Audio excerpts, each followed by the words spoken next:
Hamas और Israel में जारी जंग में दिन ब दिन शिद्दत आती जा रही है। ऐसे में कई आलमी ताकतें जंग बंदी के लिए कोशां हैं। मिस्री हुकाम ने दावा किया है कि गजा में नई आरजी जंग बंदी के लिए इसराइल, कतर और मिस्री हुकाम के दरमियान बातचीत का आगाज हो चुका है।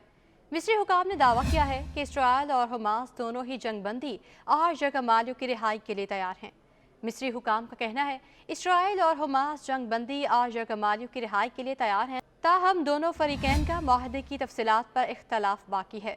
खबर एजेंसी के मुताबिक हमास की जानिब से रिहा किए जाने वाले जगह मालियों की फहरिस्त यकतरफा तौर पर तैयार करने और इसराइली फौज से पहले की मुतय्यन करदा हदों में पीछे हटने का मुतालबा किया गया है। दूसरी जानिब इसराइल ने जंग बंदी का वक्त और दौरानिया तय करने के साथ रिहा किए जाने वाले जगह मालियों की फहरिस्त देखने का मुतालबा किया है।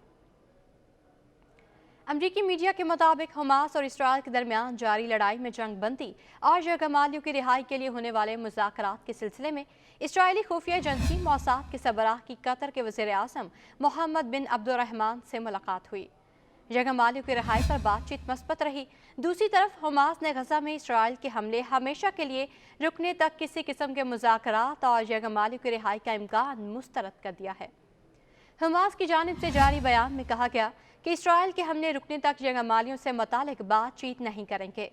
हमले रुकने तक जगह मालियों और कैदियों के तबादले पर बातचीत न होने के मौक़िफ़ पर कायम है। हमास के मुताबिक उन्होंने बातचीत की कोशिशों में तमाम शामिल सालिसों तक अपना पैगाम पहुंचा दिया है। उधर अमरीकी वज़ीर दिफा लॉयड ऑस्टिन इसराइल का दौरा कर रहे हैं।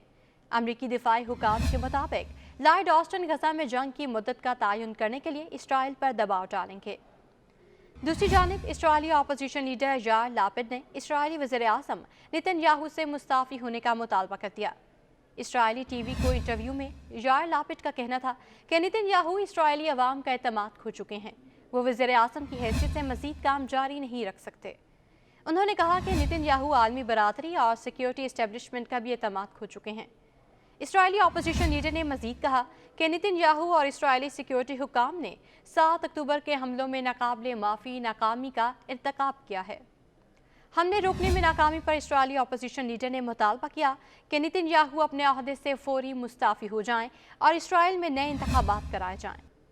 वाज़ेह रहे कि इसराइल पर हमास के हमलों के बाद नेतन्याहू ने अपोजिशन लीडर बेनी गेट्स के सामने दौरान जंग इमरजेंसी हुकूमत के क़याम का मुआहदा किया था, ताहम यार लापिड ने इस इमरजेंसी हुकूमत का हिस्सा बनने से इनकार कर दिया था। नेतन्याहू की पार्टी ने अपोजिशन लीडर की जानिब से इसराइली वज़ीर आज़म के मुतालबे को शर्मनाक करार देते हुए समाजी राब्तों की एप्लीकेशन पर जारी बयान में कहा कि जंग के हालात में इस तरह का मुतालबा इंतहाई शर्मनाक है।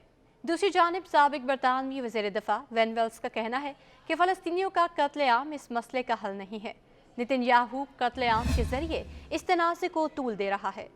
हमास के हमले को ना रोक पाना इसराइल की बड़ी गलती थी।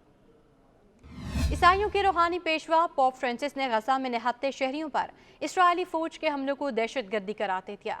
पोप फ्रांसिस ने हफ्तावार दुआया खिताब में इसराइल के चेहरे से नकाब उतार फेंका और आलमी बरादरी का ज़मीर झंझोड़ने की एक और कोशिश करते हुए कहा कि गजा पर इसराइली हमले जंग नहीं दहशतगर्दी हैं। ईसाइयों के रूहानी पेशवा पोप फ्रांसिस ने गजा में इसराइली फौज के हाथों 2 मसीही ख़वातीन के कत्ल की मज़म्मत करते हुए कहा कि गजा से मुसलसल संगीन और दर्दनाक खबरें आ रही हैं। निहत्ते शहरियों को बम्बों गोलियों का निशाना बनाया जा रहा है। उन्होंने मजीद कहा कि मुक़द्दस मकामात के अंदर भी ऐसे हमले हो रहे हैं। स्नाइपर्स ने चर्च में खातून और उसकी बेटी को मारा, दीगर को ज़ख्मी किया।